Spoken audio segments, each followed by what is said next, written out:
So return passes now for play for the average point. If they miss the free throw, watch for the pressing. Okay? Fellows, return the ball 30 seconds. If they stop the clock, we score the free throw. Okay? Return 30 seconds, and after that, no foul. They cannot have the average point. Okay?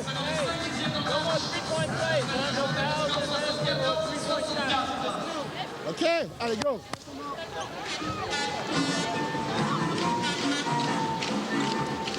Lancer franc pour Freddy Fotou. Un lancé après le panier accordé. Donc pour revenir à -9. Et il serait alors à 4 points du goal average, les Palois. Vous avez entendu Greg Gagnon en parler.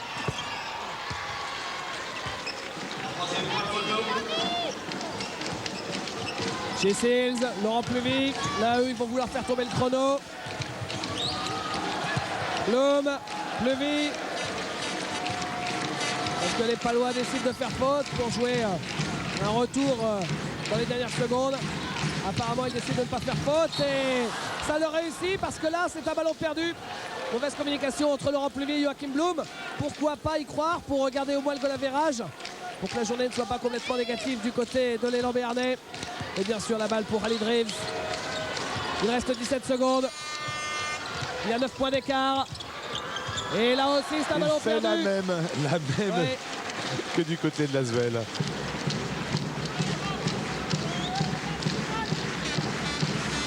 Jim Bilba, Laurent Pluvy. Ouais, ils ont tout intérêt, bien entendu, à conserver le ballon et à surtout pas shooter. Ouais, c'est fini. Villeurbanne va prendre le goal average.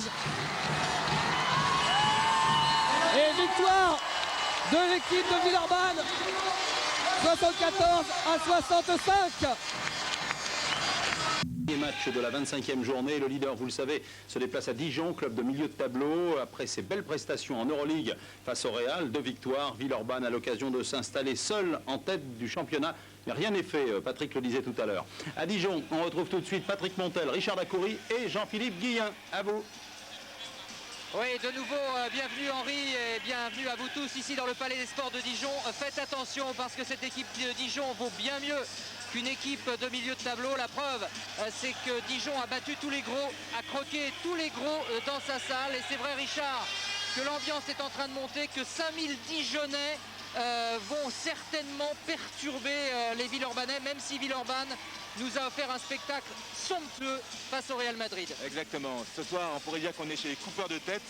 C'est vrai que Pau, Limoges, le PSG sont tombés ici assez lourdement. Donc Villeurbanne a toutes les raisons de se méfier.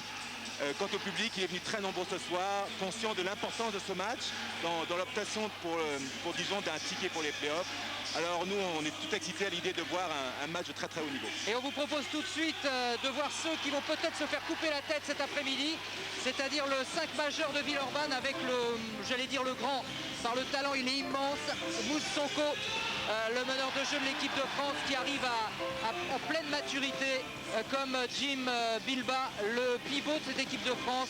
C'est l'axe magique de cette équipe de Villeurbanne avec le petit clin d'œil de Jim. Et puis Chisills, on se disait que Chisills aurait du mal peut-être après un an d'arrêt à retrouver ses automatismes. Il a fait un match de folie face au Real Madrid, notamment à 3 points. Celui-là il est terrible, il ne mesure que 2,03 m, mais sous les panneaux il prend tout. Marlon Maxwell américain se fera très mal sous les panneaux et Jay Larranaga. Alors Jay Larranaga, on a dit que c'était un modeste coéquipier. Aujourd'hui c'est le meilleur marqueur de cette équipe de Villeurbanne. Et puis bien sûr maintenant, côté Dijon, il y a du répondant, Richard. Il y a du répondant avec Stanley Jackson qui va, j'espère, nous donner un super spectacle ce soir, un super meneur de jeu qui est bourré de talent et c'est vraiment de la dynamique. Laurent Bernard, l'ouvrier de service, le porteur d'eau, celui qui est attaché aux fonctions les plus sombres de défenseurs notamment et de rebondeurs. André Reddick avec un sourire un petit peu forcé. Monsieur Dunk, hélas, il partira à la fin de ce match pour rejoindre le Venezuela. Marc Flick, un numéro 4 qui est capable de shooter à 3 points. J'espère qu'il nous en fera la démonstration ce soir.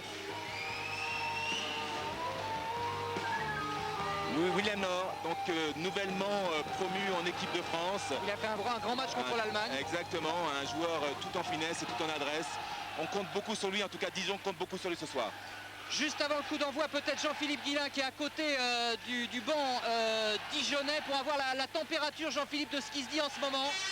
Écoutez, l'ambiance très sérieuse, très appliquée actuellement. Chris Singleton donne ses dernières consignes, le 5 majeur sans surprise. Vous l'avez dit ici, Dijon reste depuis le début de l'an 2000 sur 6 victoires et 2 défaites. Donc ici, bien évidemment, ils veulent tout simplement couper la tête de l'Asvel.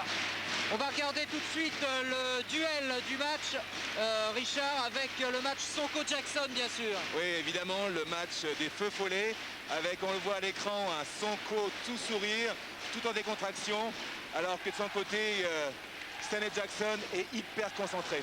Richard, Patrick, un tout petit mot avec Chris. Chris, ici, vous avez coupé la tête de tout le monde, on l'a dit en présentant le match. C'est un gros match qui se présente. Oui, c'est contre une grosse équipe. Déjà, on sait les qualités de Villeurbanne. Première du championnat, quart de finale de leur ligue, donc on sait qu'il faut 150% aujourd'hui. Voilà.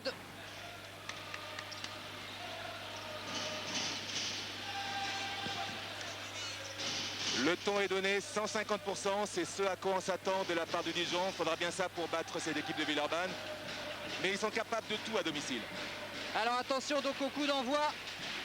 Une équipe de Dijon remontée, poussée par 5000 spectateurs, et l'équipe de Villeurbanne, un grand d'Europe, qui jouera donc en Euroleague face à l'Efes Pilsen d'Istanbul et qui aujourd'hui va jouer contre l'équipe de Dijon. Non pas un match pour du beurre, croyez-moi, parce que Villeurbanne est talonné par l'équipe de Limoges et doit absolument gagner ici en terre dijonnaise, ce que les Limougeaux n'ont pas réussi à faire, avec un premier exploit de Djelaranaga qui est pratiquement avec sa patte madrilène. Et c'est parti, en tout cas sur les mêmes bases qu'à Madrid, avec Djelaranaga qui avait fait un somptueux 5 sur 7 à 3 points. Alors que va-t-il encore nous prendre ce soir? Ce qui est extraordinaire avec Laranaga, c'est qu'il est capable de très bien attaquer et aussi de très bien défendre. Il faut que Dijon réagisse tout de suite, ce qu'essayent de faire les Dijonnais, mais ils vont perdre la balle ici. Voilà, on n'a pas présenté les arbitres, Patrick. Exact, ce sont messieurs Vautier et messieurs Radonjic, deux bons arbitres du championnat de France, qui auront la lourde tâche d'officier ce soir. Avec Bilba qui joue avec Chisils. Villeurbanne très en confiance avec ce premier shoot de Djelaranaga.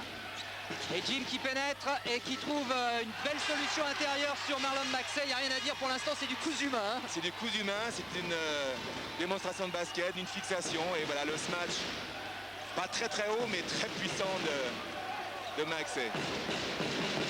Alors voyons comment Dijon va rentrer dans ce match avec Riddick, avec Stanley Jackson qui tente sa chance. Le ballon qui est bien repris, le rebond, et voilà Monsieur Dunk, André Riddick.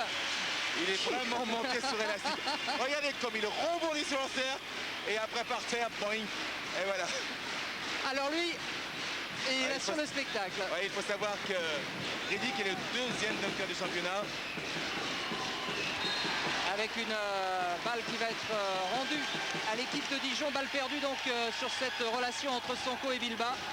Et Dijon donc qui est mené 5-2, qui va rentrer vraiment maintenant dans la partie après avoir laissé Villeurbanne prendre le meilleur départ. Avec Stanley Jackson face à Moussonko, c'est le duel, on vous l'avait dit. Willem Laure au poste. Et récupération au rebond de Chisils. Il va y aller tout seul.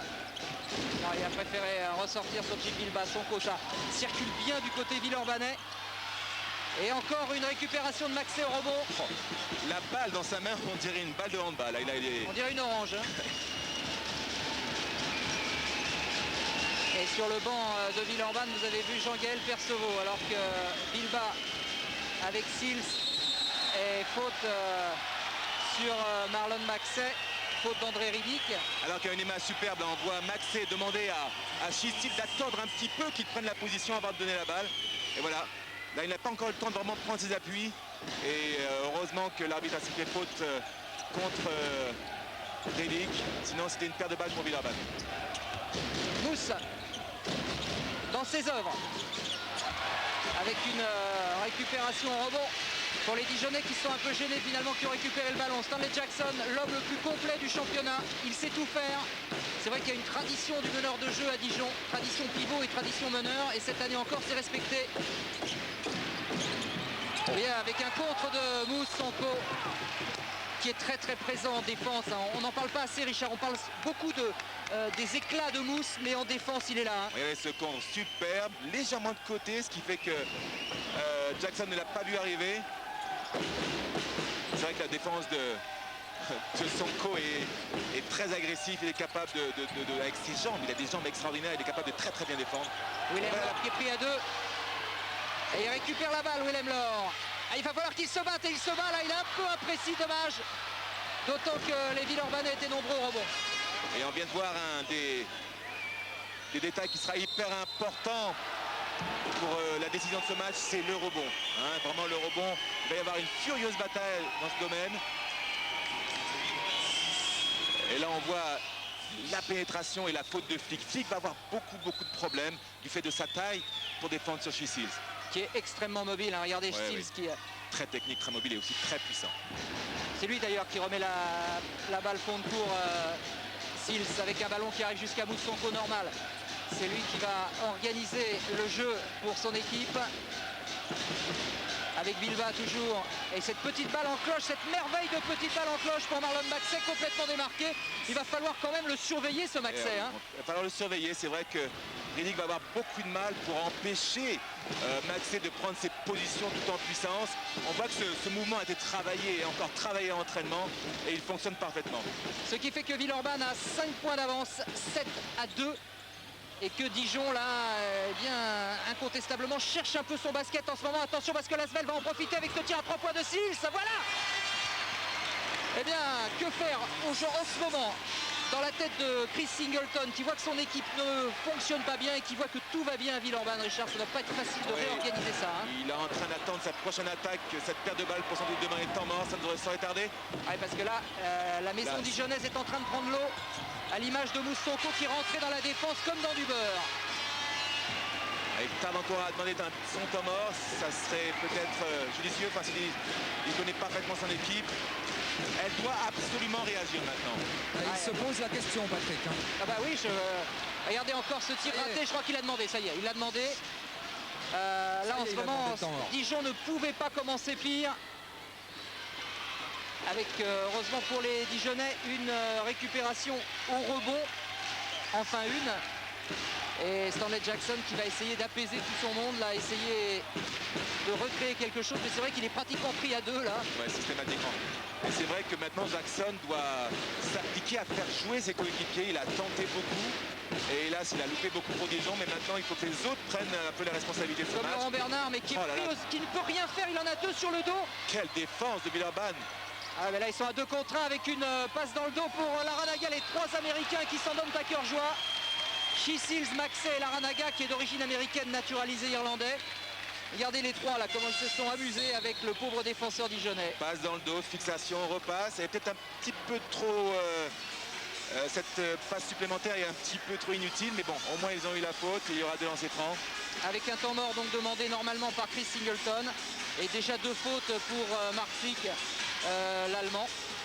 Alors évidemment, Jean-Philippe, lui, va s'attacher à nous dire plus ce qui se passe du côté de Dijon, parce que le feu est du côté de Dijon. Regardez, les statistiques sont terribles. 16% pour Dijon, on ne peut pas gagner avec ce pourcentage-là, catastrophique. Et Lasvel toujours sur son nuage au niveau de l'adresse, 63%, et surtout une défense très bien articulée avec des prises à 2 et énormément d'activité. Jean-Philippe. Oui, Patrick, eh bien en ce moment, Chris Singleton demande tout simplement à ses joueurs de jouer dans les espaces, de se calmer, de ne pas faire n'importe quoi en attaque, de réfléchir, de faire tourner et de placer des systèmes. Autrement dit, de reposer son basket. Et c'est ce qui manque aujourd'hui à cette équipe dijonnaise. Certainement, il voulait trop bien faire, trop rentrer dans ce match. Et c'est vrai que le 3 points de Larranaga en hors-d'œuvre leur a fait extrêmement mal. Mais vous savez, en basket, rien n'est joué, 12-2. Mais nous n'en sommes qu'au tout début de la partie. Et j'ai comme l'impression que les Dijonnais vont réagir très vite. Alors que l'on retrouve maintenant Marlon Maxey au lancer franc. Oui, il faut savoir que Dijon, depuis 3 minutes, n'a pas marqué. Vous vous rendez compte? Il est temps de retrouver d'autres solutions. Utiliser beaucoup plus sa balle au détriment du dribble, là, qui n'a pas fonctionné pour le moment. Et 1 sur 2 pour The Bull, le taureau. Marlon Maxey, le taureau de Villeurbanne, qui pour l'instant réussit une très belle entame de jeu. Jackson. Alors on parlait de la fatigue de Villeurbanne, pour le moment on ne la voit pas. Laurent Bernard qui est en difficulté, qui est constamment pris à deux. Je ne sais pas comment ils font, ils se démultiplient en défense, Villeurbanne. Beau travail là de Laurent Bernard, très beau travail. Superbe travail, fini par une main gauche, bon il est gaucher certes, mais vraiment très très astucieuse. Et il le fallait, il le fallait. Maintenant il faut défendre du côté de Dijon, avec Moussonko à la manœuvre pour Villeurbanne. Et avec un écran signé Maxey, c'est un super écran, ce qui fait qu'il est dans un fauteuil derrière, et ça fait 3 points. Et 3 points supplémentaires pour Villeurbanne. Là, il faut trouver des solutions. Dijon normalement est très adroit à l'extérieur. Pour l'instant les Dijonnais n'ont pas encore vraiment tenté dans ce secteur de jeu. Faute de Gilles Bilbas, sifflé par Monsieur Gauthier, le numéro 14.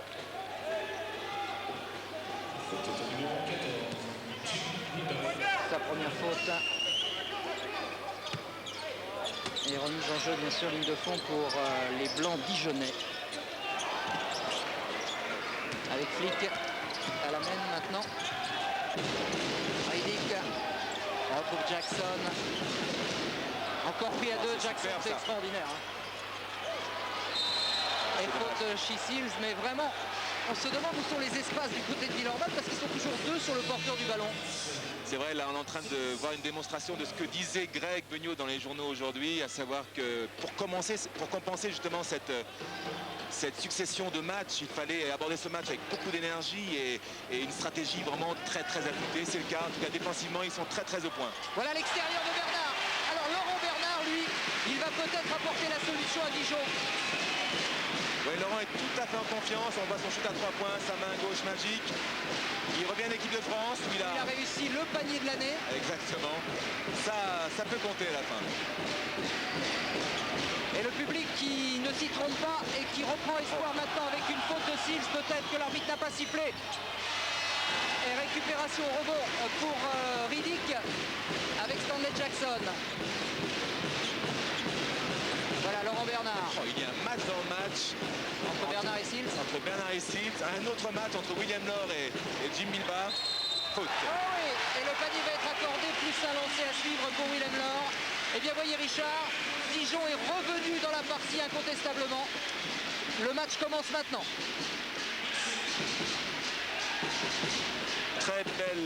Très beau toucher de la part de William Laure. C'est vrai que Dijon est revenu dans la partie. Pourquoi? À cause de son agressivité. Défensivement, ils sont maintenant présents, enfin. Et toute la physionomie du match, on est un petit peu chamboulé. Et William Laure qui échoue dans son lancer bonus. Le score 16-9 pour l'Asvel avec Jay Larranaga. Et on est à un 6-0 pour Dijon en cours là. Après cette misère du 12-2 du début de match. Bilbas qui travaille à l'intérieur avec Laure sur le dos. Qui décale Larranaga qui a bien feinté son shoot. C'est bien fait de la part de Jay Larranaga dont on disait que c'était un modeste coéquipier en début d'année et qui s'avère être un très grand. Même si Greg me disait qu'il avait dû beaucoup justement lui dire de ne pas mener le jeu et de se contenter uniquement du shoot, ce que Larranaga avait du mal à imaginer. Et aujourd'hui, Richard, eh bien Larranaga au plan européen est devenu un très grand. Il est transformé. Il était à la rue totalement en Grèce. Seul Hugo Gansé, il faut dire que c'est Hugo Gansé qui a conseillé un petit peu Greg de le prendre. Il connaissait la valeur de ce joueur puisqu'il l'avait avec lui dans son équipe. Et là cette année il est transformé, tout en confiance, il prend les shoots qu'il faut.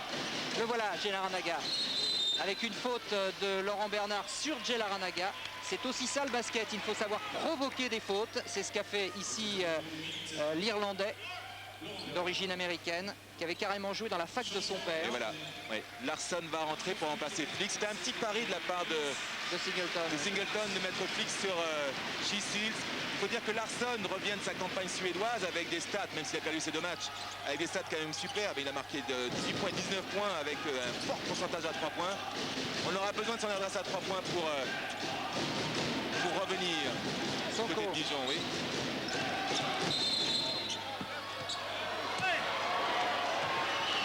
Avec une nouvelle faute sifflée par messieurs Radonjic et Gauthier. Faute la première de Willem Lor. Ouais, provoqué par Moustapha Sanko. C'est un poison très très difficile à contrôler. Moustapha Sonko qui va nous faire des Jeux Olympiques d'enfer, je le sens. Avec ce tir de Jim Bilba et récupération au rebond de Lor, ça va mieux du côté dijonnais, incontestablement, même si l'écart est encore de 10 points. 19 à 9. Dijon a les moyens de revenir dans la partie avec Lor.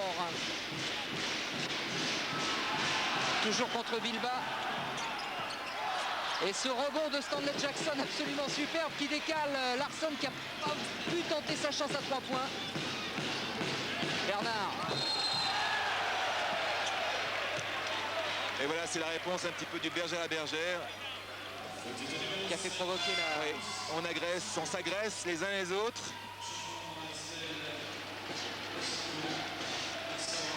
Et Moussonko du coup sort du terrain, remplacé par le capitaine Laurent Pluvy. Le voilà, le numéro 8 de Villeurbanne. Il faut dire que Villeurbanne a une profondeur de banc qui lui permet quand même pas mal de rotation. Et la faute sans ballon pour Willem Lor encore, c'est la deuxième cette fois. Faute de Laurent Pluvy. Ah, c'est Pluvy qui prend la faute? Oui, il avait fort à faire avec Willem Lor à qui il rendait pratiquement 25 cm. Voilà, du coup c'est Lor qui sort et rentrée de Mohamed Koffé pour les Dijonnais ont fait rentrer des forces vives, Joachim Blom notamment côté Villeurbanais, le 11 vert qui remplace Jim Bilba. Donc Bilba Sonko sur le banc côté Villeurbanne. Ouais. Il faut savoir que Blom est le coéquipier de Larsson dans l'équipe de Suède, qui lui aussi a fait une bonne campagne en marquant 14 et 13 points contre l'Israël à Bosnie pour la petite info. Ouais, mais ce sont des équipes, de bonnes équipes de basket européen. Jackson avec Laurent Bernard, marqué par Larnaga. Il a du mal, Jackson, à trouver le chemin du cercle et c'est peut-être aussi ça le problème de Dijon pour l'instant, puisque Jackson, l'un des meilleurs marqueurs de l'équipe, n'a toujours pas marqué le moindre point dans ce match. Oui, Jackson en est à 0 sur 3 pour le moment au niveau de ses stats. Dijon, pour bien figurer dans ce match, a absolument besoin de son meneur de jeu. Et c'est vrai que Greg me disait avant le match qu'une des clés pour lui serait de mettre une énorme pression sur Stanley Jackson. Ce à quoi il réussit parfaitement pour le moment. Les 2 premiers points pour le capitaine Larsson. Et Dijon qui se rapproche. 19 à 11 maintenant. À Villeurbanne de réagir et de conserver l'écart. Ouais, avec un shoot très longue distance. Et une récupération surtout au rebond pour les Villeurbanais.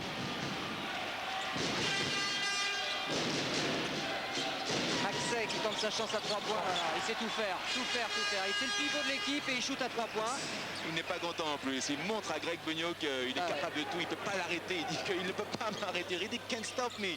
C'est superbe. Mais c'est le monde à l'envers quand même, Patrick. Parce que maintenant, les grands se mettent à shooter à 3 points. Et ce qui est extraordinaire, c'est qu'il shoot et il continue à parler à son entraîneur dans la foulée. Ce qui fait que Maxey est absolument partout. De même que Riddick. Mais Riddick échoue et Villeurbanne a repris 11 fois l'avance. Regardez, le meneur de jeu s'appelle Marlon Maxey. Il shoot, il dribble, il remonte le ballon. Villeurbanne en très grande équipe pour l'instant. Et le capitaine Plevy à la baguette maintenant. Avec encore un écran Maxey. Et une récupération pour Blom, le Suédois. Il va redonner sur Larnaga, mais... 5 secondes, il va faire jouer 4, 3. Ouais, bonne défense de Laurent Bernard qui a gêné. Alors que Larnaga était gêné, pas avec la planche, il en rigole d'ailleurs. Ah ouais, parce qu'il dit qu'il a peut-être eu un petit coup de chance sur cette affaire-là, mais la chance va avec les grands, bien sûr. Il faut savoir que lorsqu'on est en réussite, en général, tout nous réussit, c'est le cas de dire par du pléonasme. Mais exactement, on a fait la même chose du côté de Dijon et c'est pas rentré. Shoot shoot avec la planche venue de Donsezou en tout cas. Avec un marquage de Laurent Bernard, défenseur en fer, fallait le faire, il l'a fait. Voilà, il est tombé, là, il est dans un fauteuil, Larrañaga, voilà. Vous voyez ce que c'est? Eh bien, Il s'est fait mal Larrañaga apparemment, il grimace légèrement. il a peut-être demandé à sortir. Greg Bogno lui demande s'il veut sortir. En attendant, le tableau d'affichage est terrible. 28-11 pour l'Asvel. Avec Riddick, avec Larsson. Oui, bonne réaction à 3 points de Jonas Larsson, le Suédois. Et Il remet un peu de baume au cœur des Dijonnais. ouais, et Larrañaga, on est déjà à 4 sur 4 à 3 points. Alors va falloir. va-t-il battre son record de Madrid? C'est toute la question. Et 5 sur 7. 5 sur 7. Peut-être qu'à Madrid, il avait fait 5 sur 7. JC avait fait 5 sur 6. Pardon. Ils avaient rendu une copie extraordinaire à 3 points. Ouais, au total, c'était 16 sur 25. Pas mal, hein. 16 tirs à 3 points sur 25 tentés. Et voilà la sortie de Larrañaga Et de Maxey. et de Maxey. Ils peuvent être congratulés et félicités par Non, Maxey va revenir. leur finalement. coéquipier. Oui. Avec la rentrée de Stéphane Lauvergne. De passer Miss Morland, Patrick, côté Dijon, qui va donc jouer avec 2 meneurs de jeu côté Dijon. Eh bien, c'est peut-être la solution, effectivement, Jean-Philippe, au malheur dijonnais pour l'instant, avec une balle remontée très rapidement. Et l'artilleur s'appelle Larsson, mais le rebond est incontestablement pour les Verts de Villeurbanne, omniprésent sous la raquette. Et c'est vrai que Dijon va devoir inventer autre chose pour essayer de gêner Villeurbanne. Avec l'entrée de Morland, ça fait effectivement 2 meneurs côté dijonnais. Faute offensive à l'opposé du ballon de Stéphane Lauvergne, pour qui c'est la 14e saison en Pro A. Et qui, à mon avis, c'est un gage que moi vraiment retrouve une seconde jeunesse à Villeurbanne. Hein. Il a pris une autre dimension, il est Alors, il y en a totalement, deux à totalement relancé. Villeurbanne dans ce cas-là. Il y a Lauvergne, il y a Percevaux. C'est un peu vraiment le même genre d'homme de devoir indispensable. Regardez la contre-attaque des Villeurbanais avec Marlon Maxey. Plus vite, ça va vite avec le Woussonko. Il y a également 2 meneurs côté Villeurbanais. Et le rebond est pour Morland. Le match devient fou. Ça va de plus en plus vite. Larsson. Stanley Jackson qui aimerait bien marquer son premier point. Qui a tenté la passe décisive pour Riddick.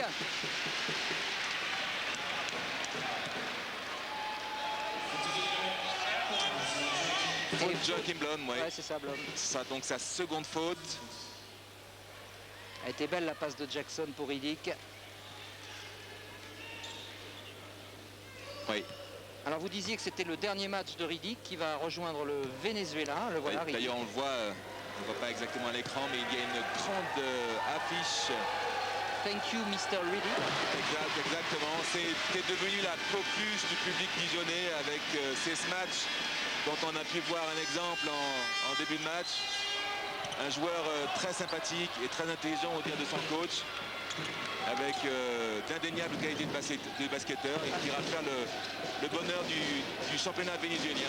Et pourquoi s'en va-t-il? Eh bien tout simplement parce qu'il était le remplaçant d'Antonio Garcia, alors que là c'est une contre-attaque pour Stanley Jackson qui va faire. Oh là là, avec un contre de Blom.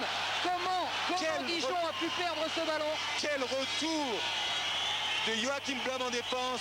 Et le voilà à l'arrivée, il est partout. Voilà comment on peut perdre un ballon et toujours est-il se rendre utile à son équipe, revenir, faire le contre, repartir en attaque et marquer encore un panier. Vraiment, c'était un one-man show dans tous les sens du terme de Joachim Blom qui a remonté le terrain à une vitesse incroyable. Faut pas oublier qu'il fait 2 mètres l'Olibrius. Oh, c'est dur pour Dijon, c'est dur avec une récupération encore pour Blom. C'est le quart d'heure de Blom. L'Auvergne maintenant et Villeurbanne superstar, vraiment. Il faut dire que sur le terrain, à l'heure actuelle, du côté villeurbanais, il y a une équipe très défensive avec Blom, on connaît, Maxey, Lauvergne et Sonko et Pluby. Et voilà Blom qui prend tous les shoots. Oh là là, mais c'est pas vrai, il va tirer à 3 points Blom. 5 points, une interception, un contre en l'espace d'une minute 30. Excusez-moi du peu, c'est du haut niveau là. Oh là là, quelle défense de Villeurbanne, il se jette sur tous les ballons. Ah oui, et Laure qui a récupéré et une faute. Intentionnelle. Une intentionnelle de l'Auvergne. Heureusement qu'il y a ça quand même parce que... Regardez, tout le monde se jette sur le ballon, quelle débauche d'énergie. C'est superbe. Très très très belle image de René Père Champagne et de ses cadreurs. C'est superbe. Et Logan qui se dit mais comment m'ont-ils donné une intentionnelle? Oui Jean-Philippe. Oui, pendant ce temps-là, William Law est revenu sur le parquet, Patrick, à la place de l'Américain Ludic. Quel quart d'heure Villeurbanais. Incroyable. Toujours en s'appuyant sur une super défense avec des prises à deux élaborées de main de maître effectuées aussi de main de maître de la part de ses joueurs. Oh, regardez ce contre. Stanley Jackson ne pouvait pas le voir venir. Il était dos carrément à l'action. Donc il y aura 2 lancers francs et le ballon au milieu du terrain pour les Dijonnais.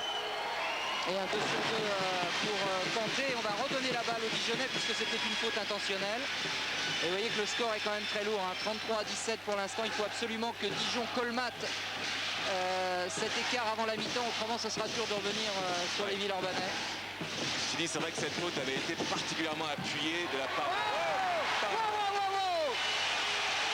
Mohamed Kanté est en train de nous faire une Joachim Blom. Regardez cette passe de Morlandé, superbe.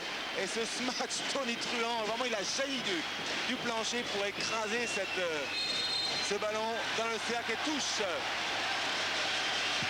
Et balle au Dijonnais. La révolte viendrait-elle du banc de touche avec les jeunes Dijonnais? Ah, ils vont pas se laisser croquer comme ça à Dijon, je peux vous le dire. Et le public qui pousse derrière. Avec le jeune Morland qui mène le jeu. Larsson. Non, c'est court. Non. C'était surtout aussi mal centré. Récupération Joachim Blom pour Villeurbanne. Là, ils se battent absolument comme des chiens fous. Là, ils ne lâchent absolument rien maintenant. Hein. Regardez ce smash, bang, et c'est parti. On s'accroche. On risque de se casser un col du fémur là-dessus. Il aurait pu se faire une entorse du genou là-dessus, mais il a donné tout ce qu'il avait dans le ventre. Il fallait bien ça. Hein. Retour de Djelaranaga à côté Asvel. Et Mousse dans ses œuvres, qui a été un peu vite pour Maxey, qui attendait pas le ballon. Et les Dijonnais qui sont partout. Faute de Maxey, bien sûr. Marlon Maxey qui a mis sa main où il fallait pas du côté de Stanley Jackson. La main passe encore, mais regardez carrément le bras qui va écarter. C'est un fétu de paille, Stanley Jackson par rapport à lui. Et les deux joueurs ont joué ensemble au Minnesota Timberwolves, Patrick. Ouais, mais je sais pas s'ils s'en souviennent bien parce que là, il a quand même mis un petit coup de coude.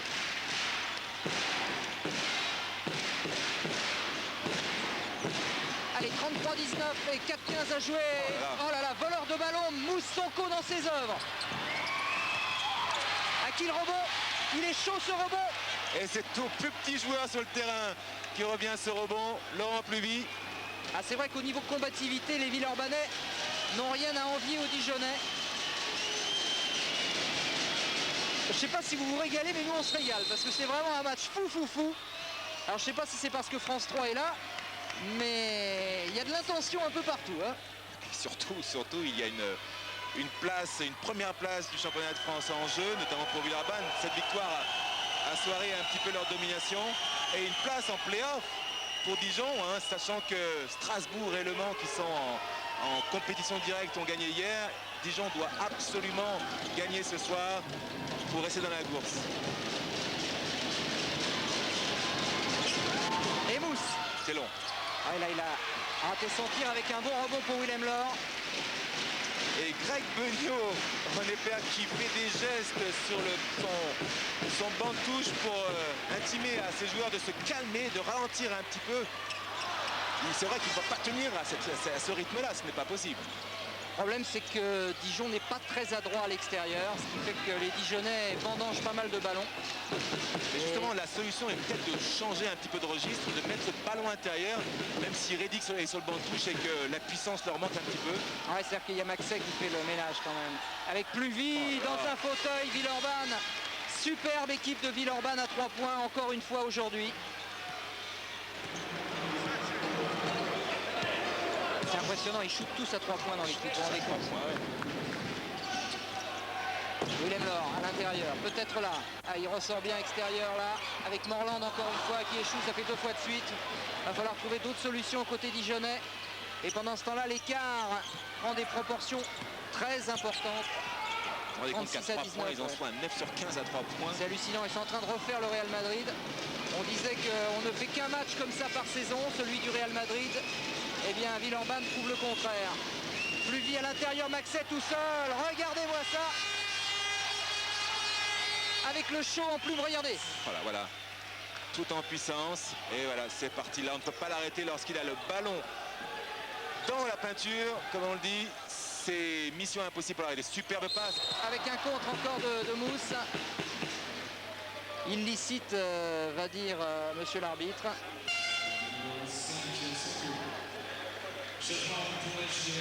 Eh bien,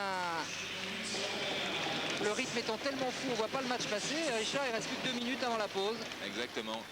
Et je vous ai donné une mauvaise info, c'est 9 sur 13, c'est encore pire que tout, 9 sur 13 à 3 points, vous vous rendez compte? Là, c'est vrai qu'avec un tel pourcentage de réussite, on peut voir venir. Hein.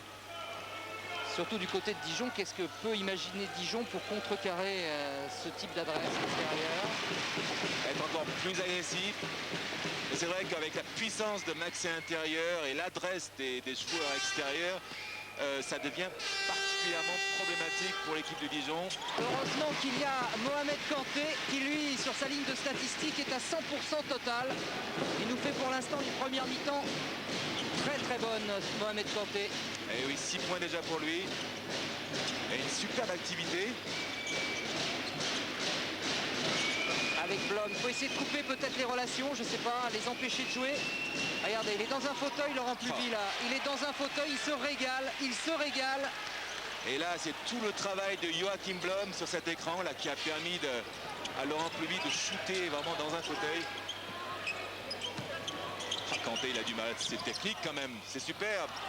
C'est son premier échec dans ce match. C'est super, mais peut-être un tout petit peu forcé, un petit peu prématuré. Il faut peut-être travailler un petit peu plus longtemps pour se mettre en meilleure position. Voilà, on voit la faute, il prend le bras, Stanley Jackson. C'est pas faute de vouloir se battre, hein, mais c'est un petit peu anarchique.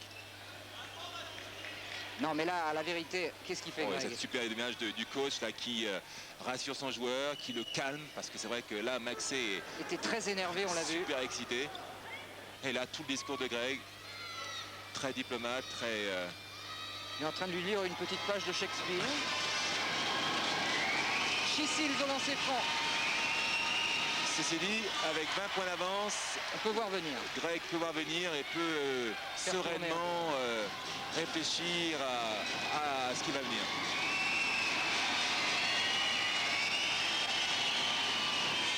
Un sur 2 pour Chisils. Et une 27 à jouer dans cette première mi-temps. Oh là là, c'est la marée verte sur le terrain. Regardez ça, ils ne savent pas quoi faire. Marché, c'est dommage. En tout cas, c'était très symbolique là. Jackson ne savait plus quoi faire avec le ballon. Lui qui est le meilleur joueur, le plus complet du championnat. Super, Matasapson, totalement coupé de ses coéquipiers. Surpris par ce pressing tout-terrain. Cette zone presse souterrain des Villeurbanais. Qui ont quand même plus de 20 points d'avance, faut bien le dire, et qui continuent à se battre comme s'ils étaient menés au score. Bien joué, ah là non, ça ne pas de chance. Attention à la contre-attaque, ça va faire mal, Maxet peut-être. Non, service pour Chisils. Qui ressort. Pas vrai. Non, quand même. Ils sont quand même très gourmands ces Villeurbanais, mais bon. S'ils le font, c'est que Greg leur a demandé de prendre des risques. Les y autorise, ouais. Ouais, mais parce qu'on prépare aussi le déplacement à Istanbul, hein, en Euroleague, où il faudra forcément prendre des risques.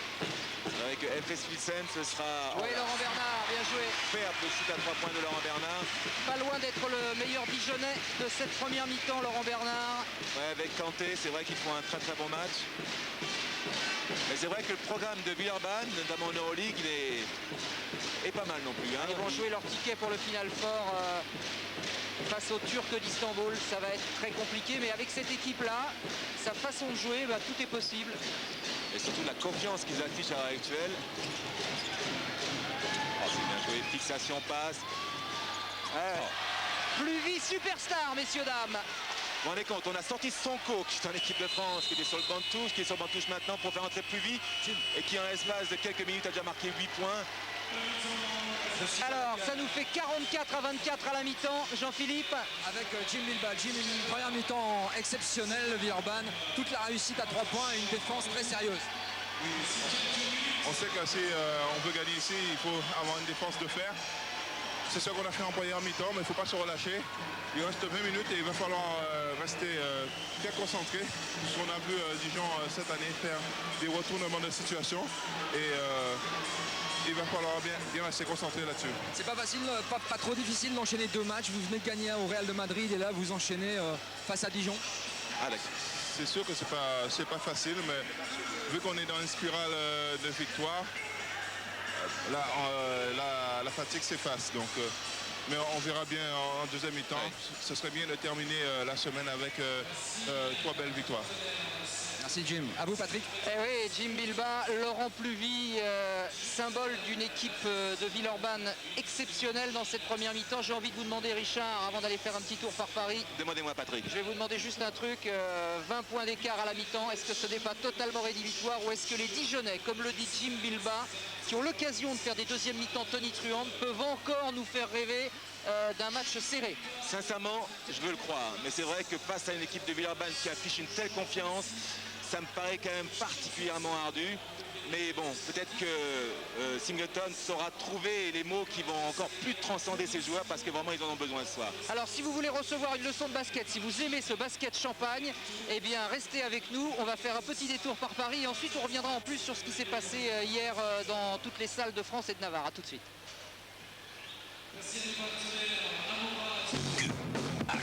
QHS égale HS. Bonne chance, Mister Stallone. Bonne nuit. Haute sécurité, jeudi sur France 3.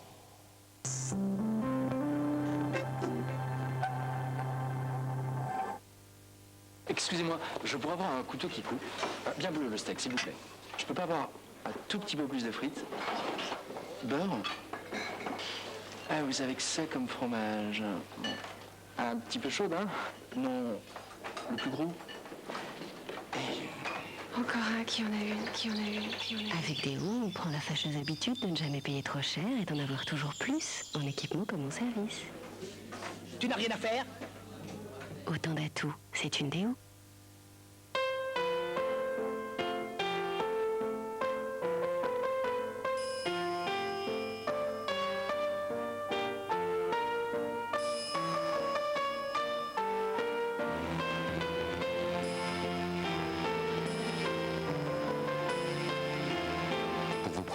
Sur Internet, choisissez les premiers.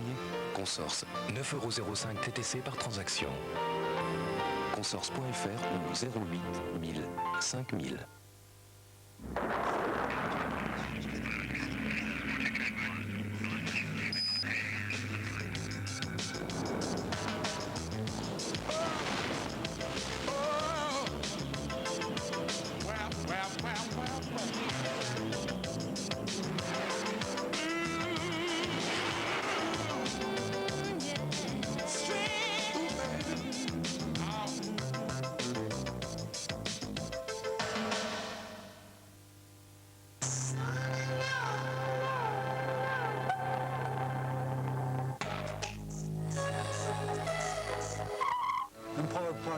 Découvrez ce que saga veut dire. J'ai besoin de Magali. Voilà-moi. Vous l'avez déjà. Rien à dire, Justin. Je t'ai vu dans le lit de cette femme. Tu l'aimes comme tu disais aimer Justin. J'apprends à l'aimer. Il y a entre vous un lien ancien qui l'attire de temps à autre loin de moi. Pour la rompre définitivement? Même si je le pouvais, je le ferais pas. 2 mètres des lieux, c'est un de trop. Alors je vais anéantir la Bastille Blanche. Pas de quoi me rembourser? Vous en empêcherez. Je te casserai en deux d'abord. Je ne suis à personne. Rien ne sera plus comme avant pour ceux de la Bastide Blanche, ce soir à 20h55 sur France 3. Voilà, et bref, retour sur le plateau de Sport Dimanche à Paris. On va profiter de la mi-temps pour revoir quelques matchs qui se sont déroulés hier soir. La surprise, c'est évidemment la défaite de Cholet à Besançon. L'info, c'est Pau Orthez qui renoue avec le succès après 5 défaites consécutives. On va voir tout cela avec vous, Patrick Montel et Richard Dacoury. Je vous laisse commenter les images. Oui, tout à fait, Henri. C'est vrai qu'on attendait beaucoup de l'équipe de Pau Orthez relookée avec ces 2 Américains, Richard, et on va pouvoir le constater. Ça s'est bien passé pour les hommes du président Seillan et de Claude Bergeau, puisqu'ils ont battu l'équipe de Châlons. Pau est en blanc et Châlons en rouge. Hein. Oui, ça s'est plutôt bien passé pour Pau, qui ont su s'appuyer sur leur nouvelle recrue. Bryson et Reeves. Exactement. et surtout qui ont su bénéficier, c'est sans doute dû à leur grosse défense, su bénéficier d'une grosse maladresse de la part des joueurs de Philippe Hervé. Et Pau, écoutez, renoue avec la victoire. Enfin, ils ont mis un terme à cette série de 8 défaites consécutives, toutes compétitions confondues. On voit Bryson à l'image et la joie du président Seillant. On notera que votre pote Ostrovski a quand même marqué 14 points du côté de Chalon. Et puis Montpellier contre Limoges avec un match très difficile, alors que là on est encore sur Pau-Chalon. Victoire donc des Palas, voilà. Montpellier-Limoges, un match très difficile pour les Limougeaux qui ont été poussés à la prolongation par la lanterne rouge Montpellier.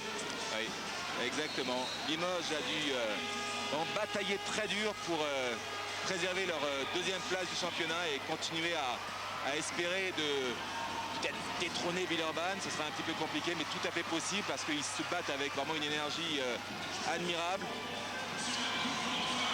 Montpellier en blanc qui a donc poussé avec crédit Limoges à la prolongation, et dans la prolongation les Limougeaux finalement ont eu le dernier mot.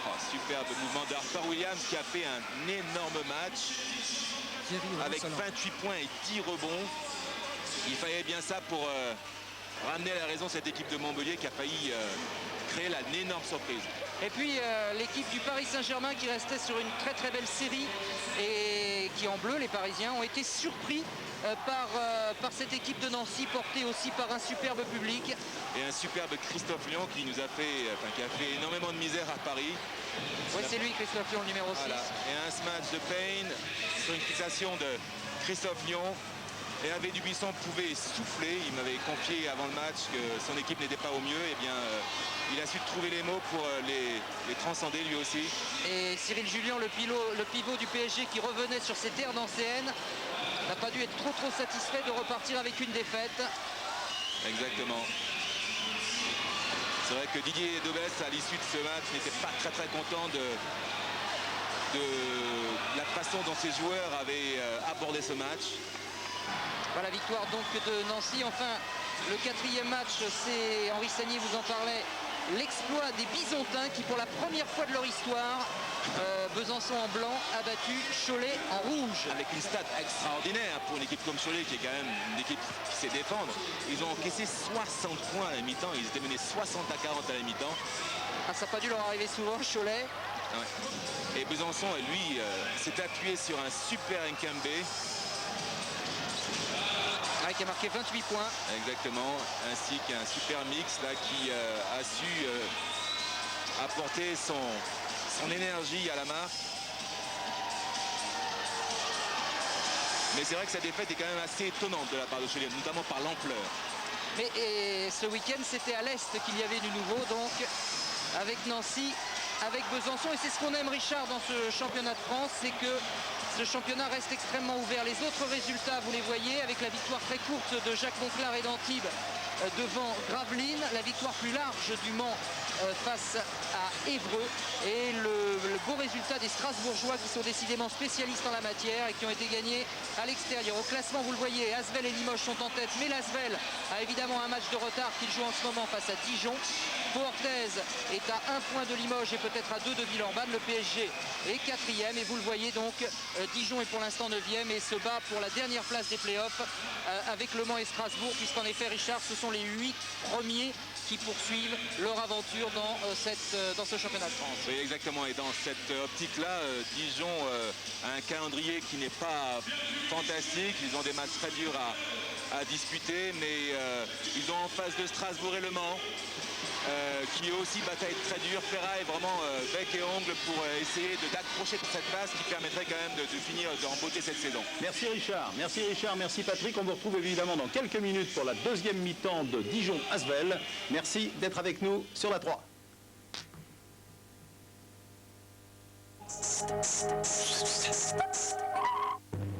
Il y a des œufs dans le frigidaire. Et alors? Et alors, si t'en casses 4, ça va faire une omelette. Après, ma femme s'est tirée. J'ai arrêté d'être con. Et toi, avec qui tu baises? Tout seul. Anti-faim, anti-soif, anti-drôle, anti-tout. Bon, alors tire-toi. Je te dis pas ça pour te foutre à la porte, mais... Ciao, Pantin. Ah non, je prends pas le pain de la bouche des Arabes. tout Coluche en un film, demain à 20h55 sur France 3. Retour ici à Dijon où la deuxième mi-temps ne va pas tarder à reprendre. Pour l'instant, avantage assez net à l'Asvel. Mais je voudrais tout de suite qu'on aille avec Jean-Philippe parce que le basket, c'est aussi être solidaire. Et le continent africain qui a des joueurs d'exception a besoin de matériel. C'est la raison pour laquelle, Jean-Philippe, vous avez un invité de marque à vos côtés. Exactement, Patrick. Eh bien, tout simplement, je suis avec Thierry Rousselin. Thierry, vous avez décidé de collecter des ballons et des maillots de basketteurs ici dans toute la France. Pourquoi exactement ? En Afrique, il y a de plus en plus de pratiques du basket et cette pratique, elle a besoin d'équipements, de maillots, de chasubles, de ballons. Et nous, on propose à tous les clubs de France, 4500 clubs, de nous aider à acheminer vers l'Afrique 10 000 maillots et 2000 ballons. Alors concrètement, j'ai un vieux ballon, j'ai un vieil équipement de basket qui traîne dans mon placard. Comment est-ce que je fais ? Effectivement, tout le monde a des équipements actuellement et c'est très simple. D'ici le 27 mars, il faut mettre les équipements dans les comités départementaux de basketball. Tous les clubs ont été prévenus et au-delà, les équipements seront mis via le réseau de l'administration pénitentiaire à la prison de Fleury-Mérogis, car c'est une opération de solidarité avec les prisonniers, et ensuite acheminés vers l'Afrique avec l'aide de l'armée de l'air. Voilà, donc on va dans les clubs et on a aussi un site internet http://OTTMOUF comme OTC Mouf. Faut un peu se bouger dans le milieu du basket. .free.fr. Voilà. OTTMOUF.free.fr. Voilà, parfait. Merci et bravo à cette initiative. C'est le genre de choses qui nous va droit au cœur. Un petit coup de palette avant qu'on reprenne les affaires, mon cher Richard. Exactement, un petit coup de palette. On va le voir comment Villeurbanne a su totalement couper de ses adversaires Stanley Jackson avec, on le voit, Pluvy qui met la pression sur Stanley Jackson, qui essaie de remonter les ballons. De son côté, Joachim Blum est là, qui veille tranquillement à l'affût.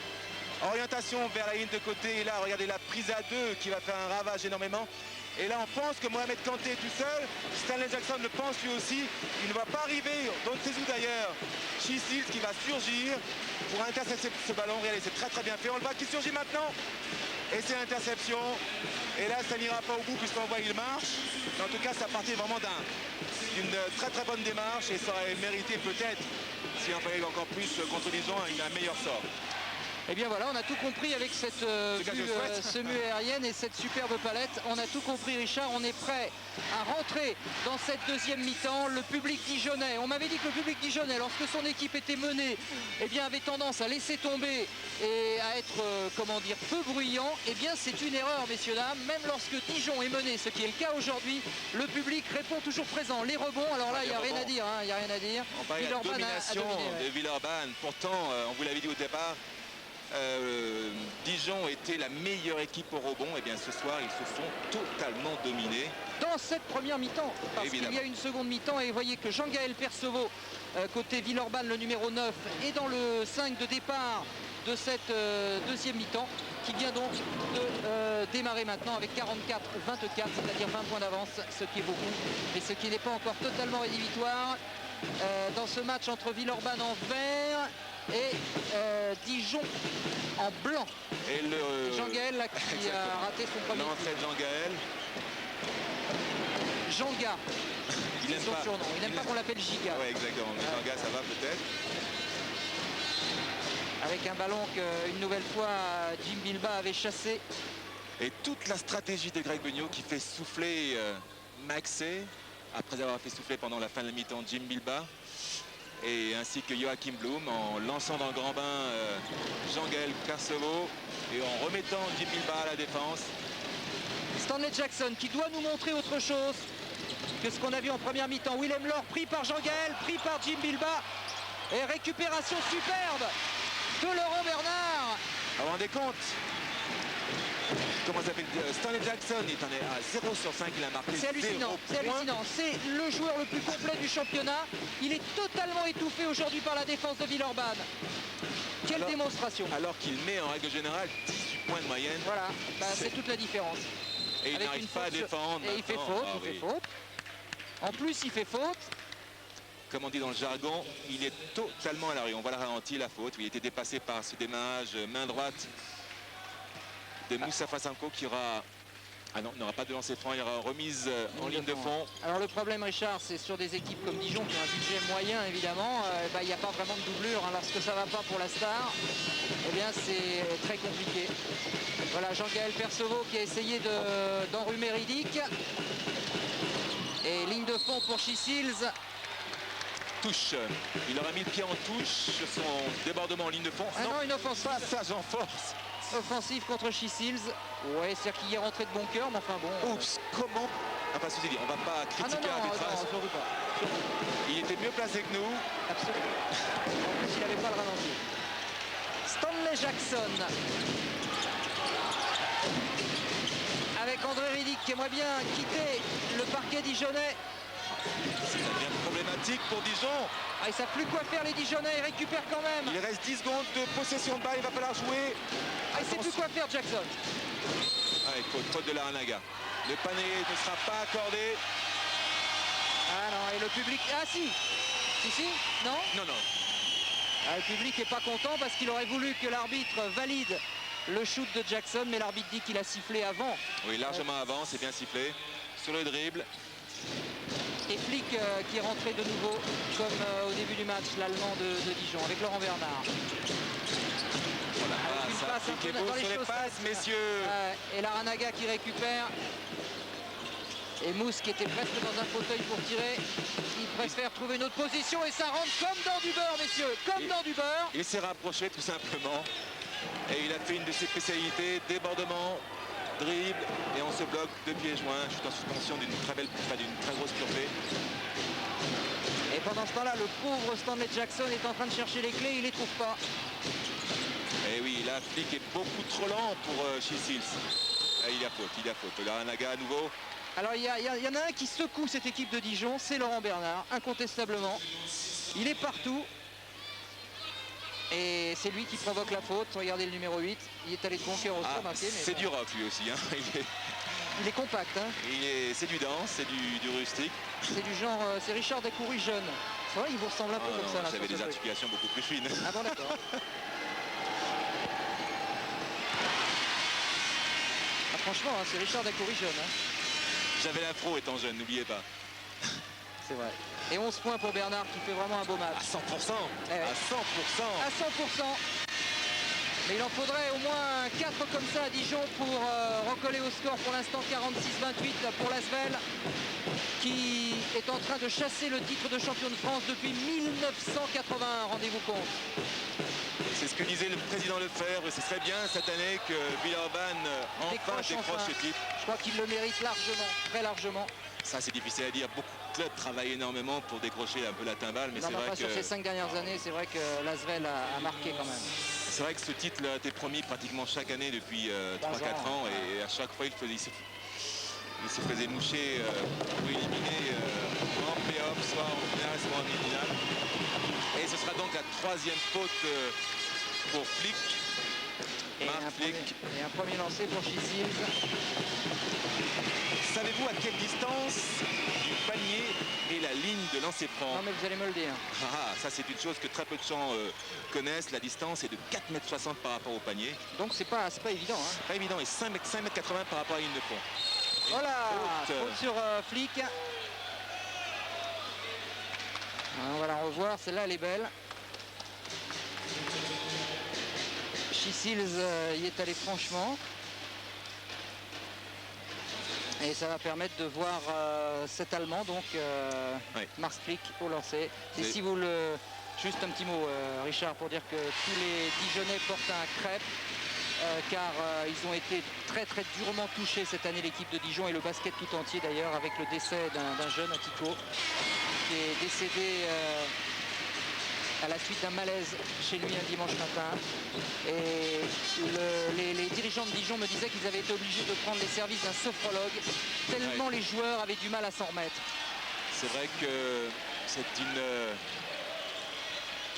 c'était assez traumatisant de la part des joueurs. C'est vrai que le basket a été endeuillé coup sur coup par la mort de Jean-Paul Atiko ainsi que celle de Jean-Pierre Salins. Tout à fait. Un autre grand du basket, Jean-Pierre, joueur de Denain. Et c'est vrai que Dijon a été particulièrement éprouvé cette année. En plus, je terminais ma conversation de tout à l'heure. Leur pivot donc a été victime, leur pivot panaméen, meilleur rebondeur du championnat, a été victime lui d'un accident de la route avec deux de ses coéquipiers. Voilà. Ouais. Et il a eu une fracture du scaphoïde. Quand on sait le temps que met à consolider ce petit os de rien du tout. Il a été arrêté depuis le 1er décembre. Ouais. Et quand on voit la masse qu'est Garcia, ça peut faire rager. Jim Bilba avec une faute de Willem Laure. Les Dijonnais qui sont toujours à 20 points, 50-30, alors qu'il reste 16 minutes, un peu plus à jouer. Qu'en basket, on le sait, 20 points, ce n'est pas encore totalement fini, mais bon, c'est vrai que c'est dur à... Et voilà Garcia à l'antenne. Voilà le pivot panaméen qui fera sa rentrée contre Cholet. Et 5 secondes. La semaine prochaine. 5 secondes, ils n'ont pas pris assez trop de temps plutôt pour remettre en jeu cette balle. Et la balle est au Dijonnais. Avec Riddick. Et Stanley Jackson cette fois à 3 points, voilà. C'est ce qu'il fallait à Stanley Jackson. Rendez-vous compte, ce sont ses 3 premiers points du match, tout simplement. Stanley Jackson, son premier shoot à 3 points, sa première réussite, il en a été à 0 sur 5. Le voilà avec 1 sur 6. Là, ça va le remettre en confiance. Maintenant, il faut confirmer pour Dijon. Sonko qui a pris le dessus sur Jackson, c'est incontestable. Regardez comment, en un petit mouvement, Jackson a été complètement mis hors de position par Mousse. Mais il ne faut pas oublier aussi Patrick Calalé. Dijon avait perdu à l'Astrobal 84 à 67. 17 points déjà. Donc, superbe claquette là.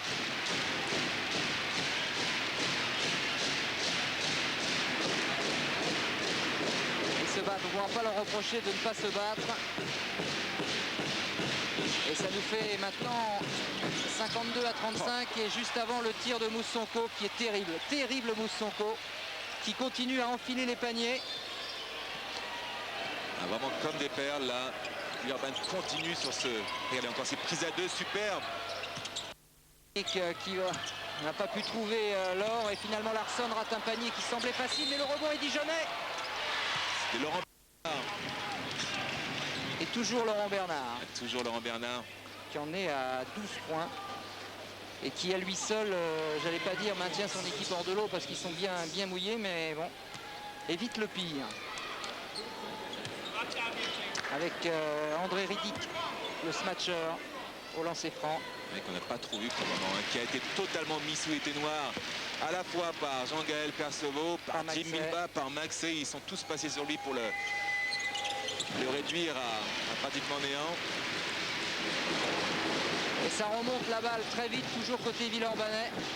Comme si le score était encore très serré. Villeurbanne qui répète ses gammes aujourd'hui à Dijon et qui les répète superbement bien. C'est vraiment un grand Europe avec Chissil. Et c'est accordé 2 points plus la faute. Ah, ils savent plus quoi faire les pauvres Dijonnais là. Ah, ils sont totalement groggy debout, assommés. Un temps mort, Richard, demandé par Chris Singleton. Ouais, mais alors que va pouvoir dire Chris à ses protégés tellement Villeurbanne est facile. Oh. C'est vrai qu'il a tout en puissance chez Sils. Et d'un autre côté, il faudrait que aussi le basket français, en tout cas l'arbitrage français, évolue au niveau de ces actions qui sont très spectaculaires. Je pense que là, il y a vraiment l'intention de contrer. Le contact est patent, certes, mais il faudrait peut-être penser à laisser jouer pour promouvoir un peu le spectacle. En tout cas, le différentiel de réussite est énorme. 11 sur 17 à 3 points, c'est faramineux. Et Dijon est pas mal, hein, quand même. 4 sur 8 à 3 points, c'est pas ridicule. Avec au niveau des marqueurs, donc Laurent Bernard, mais qui est bien seul dans l'équipe dijonnaise, alors que Laranaga avec 4 sur 4 à 3 points, Laranaga. Ah oui, 4 x 3, 12, le compte est bon. Alors, mon petit Jean-Philippe, comment Chris Singleton a-t-il réussi à remettre ses équipiers dans le sens de la marche? Écoutez, il a tout simplement demandé à Riddick alors d'aller poser des écrans plus près du cercle pour permettre aux petits joueurs, des petits de 1m95 quand même, mais aux petits joueurs de prendre des positions de shoot un peu plus facilement. Donc des écrans de Riddick et de Laure pour Stanley Jackson notamment.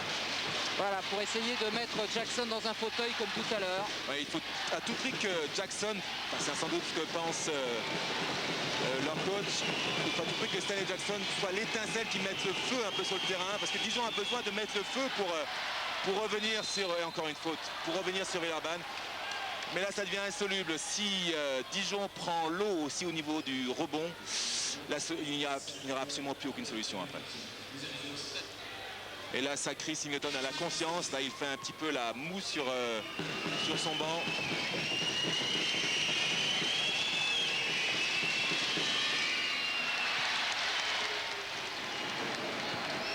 Le premier lancer franc est raté. Maintenant, il faut bloquer au rebond, messieurs et Dijonnais.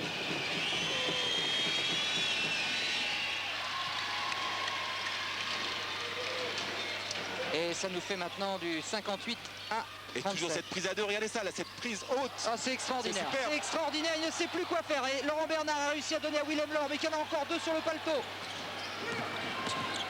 Qui ressort pour Flick, l'Allemand qui ne peut pas shooter. Mustapha Sonko était dessus. Jim Bilbao maintenant, quelle bagarre! Et Stanley Jackson qui est contré. Oh là là là là, il y a tout dans cette phase de jeu. Ils défendent comme des affamés. Comme des affamés. C'est super parce que Villeurbanne contraint totalement. Regardez cette bataille de chiffonnier. Le ballon brûle comme une patate chaude, on a l'impression. Et Villeurbanne, par ce pressing hyper intense, il était obligé, il restait 5 secondes au compteur. Ce pressing hyper intense empêche totalement Dijon de réinstaller son jeu.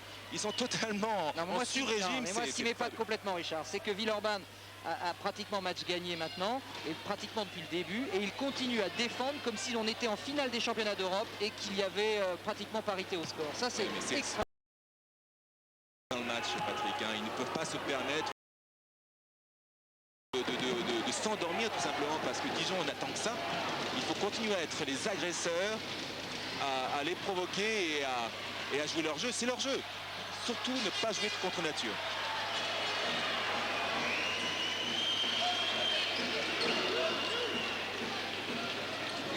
Larson et Kanté devraient faire bientôt leur entrée sur le parquet, Richard. Oh, quelle passe pour Chisils. Et Villeurbanne qui pose son jeu. Avec Jean-Gaël Perceau, travail Riddick. Et le ballon est toujours Villeurbanais. 10 secondes, il va falloir shooter, 8 secondes. C'est Mousse qui va prendre ses responsabilités comme d'habitude. Et cette fois, ça tombe sur l'arceau. Et Dijon va essayer de convertir cette possession. Avec Laurent Bernard. Stanley Jackson et puis Flick qui prend sa chance à 3 points. Mais c'est un peu précipité. Le rebond est pour Sonko. Et oui, même les petits peuvent prendre les rebonds, doivent prendre les rebonds. Ce secteur de jeu n'est pas réservé qu'aux grands. Lorsque les grands bloquent leurs joueurs, empêchent les gros mastodontes adverses d'aller au rebond, il faut que les petits aillent faire cette moisson de ballons qui traînent. Et c'est ce qu'a très bien fait Mustapha Sonko. Ouais, ce que fait également souvent Laurent Pluvy. C'est vrai que Greg Beugnot, la méthode Greg Beugnot à Villeurbanne porte ses fruits. Et c'est vrai qu'il y a énormément de travail derrière tout cela. Ce n'est pas un miracle, ce n'est pas un exploit si Villeurbanne aujourd'hui en est à ce niveau-là. C'est le boulot tout simplement. Avec 4 fautes pour Stanley Jackson. C'est-à-dire que rien ne va plus pour la star dijonnaise. Sonko qui a été pris, c'est peut-être la première fois. C'était Riddick qui lui avait mis un petit bâton dans les roues. Et qu'est-ce qu'il a, Greg? Il est en train de dire à Mousse que... De se calmer. De se calmer un peu. Il n'y a absolument aucune raison de se mettre dans cet état, Mousse. Alors Stanley Jackson qui ne peut plus faire faute puisqu'autrement il quittera le terrain avec Riddick qui n'est pas dans son assiette non plus, qui se bat au rebond. Oui, quand même, il s'est arraché André Riddick pour venir prendre ce rebond et marquer 2 points. Il a vraiment des bras et des jambes interminables, hein. C'est vraiment une liane. C'est aussi cela le morphotype du grand pivot. C'est pas seulement d'être grand, c'est aussi d'avoir le bras long. Larranaga dans son fauteuil. 5 sur 5 à 3 points. Il continue son festival. Il en est à 5 sur 5. Je ne sais pas le record du championnat cette année, mais... Cette année, c'est 7 sur 7 de la part de Chris King. Oui, et à la place de Chris King, je me ferai quelques soucis parce que Larranaga C'est très facile. Il faut savoir que Larranaga, c'est le meilleur shooter à 3 points de la saison avec 50% de réussite. Oh là là, comment il a effacé Jackson, c'est pas fini. Et là, avec un rebond, cette fois pour Kanté, mais vraiment... C'est paradoxal, Patrick, il est plus à l'aise à 3 points. C'est vrai qu'il y a beaucoup moins de monde à cette distance que quand les Hop, il aura fait 100% à 3 points et beaucoup plus de maladresse dans ses shoots à 2 points. Et on perd la balle, à Dijon, on perd la balle. Eh oui. Eh oui. Le nombre de fois où les Villeurbanais se seront jetés ou ont plongé sur ces ballons qui traînent, ils ont vraiment une envie de victoire. Ils ne lâchent absolument rien. Vous voyez, quand je vois cette équipe de Villeurbanne, je me dis qu'il y a vraiment de très très réelles chances que Villeurbanne aille au Final Four cette année. Et ce serait vraiment extraordinaire parce que maintenant l'équipe de Villeurbanne a le plus petit budget de tous les clubs qui restent qualifiés en Euroleague. Et ce serait très important que l'Asvel Alors il paraît qu'il ne faut pas dire Villeurbanne, il paraît qu'il faut dire Lyon-Villeurbanne. Ouais, Lyon-Villeurbanne. Non, il paraît que c'est ce qu'on m'a dit. C'est très important qu'ils aillent en finale de l'Euroleague parce que ça porterait une place supplémentaire à la France. Ouais, parce que là on est mal. Pour l'instant, aujourd'hui, on n'a qu'une seule place d'assurée. Oui. Et ça fait très très mal. Alors que Sonko est en train de sortir, qu'il est félicité par tous ses potes et que Stéphane Lauvergne se retrouve au lancer franc. Et que ça nous fait quand même 61 à 39. Et qu'il reste 11 minutes de jeu.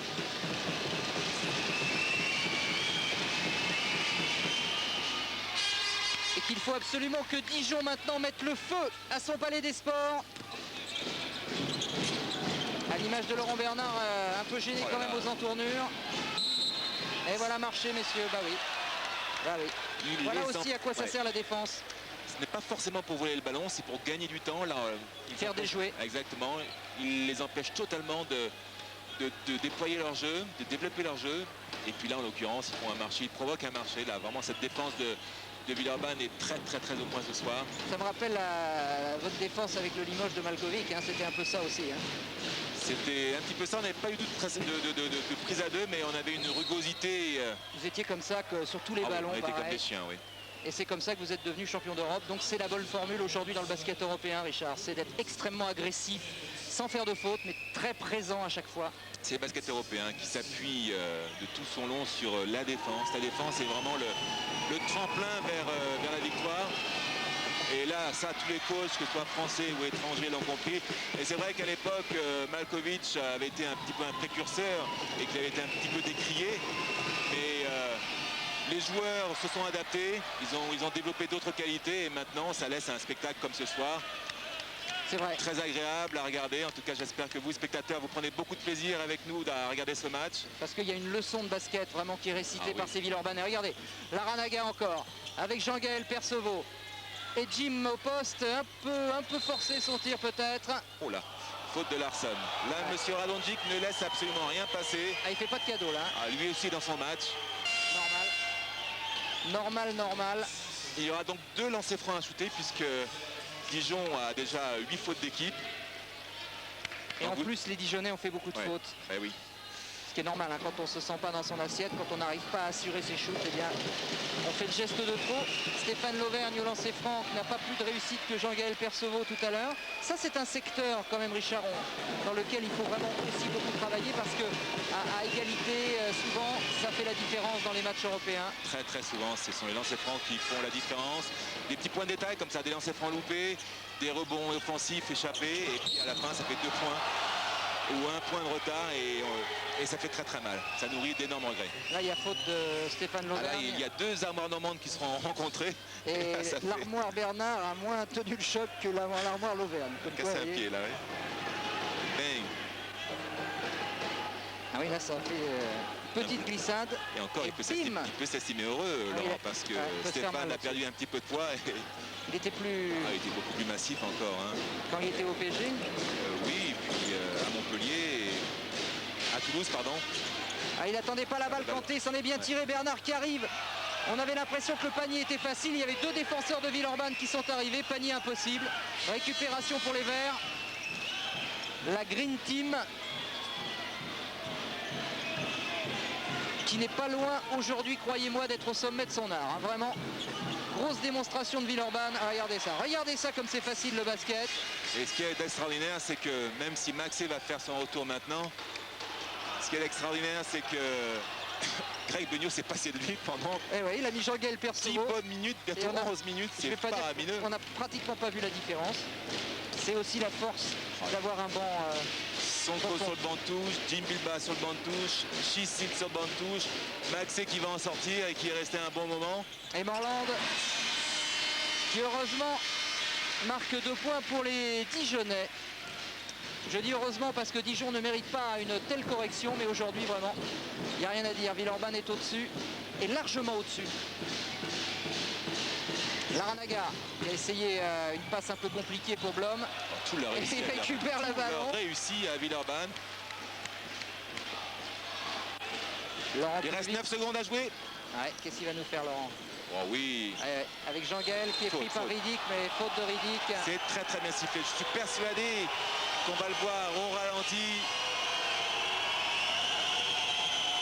Là, Riddick, regardez, est arrivé bien en retard. Il a tout pris.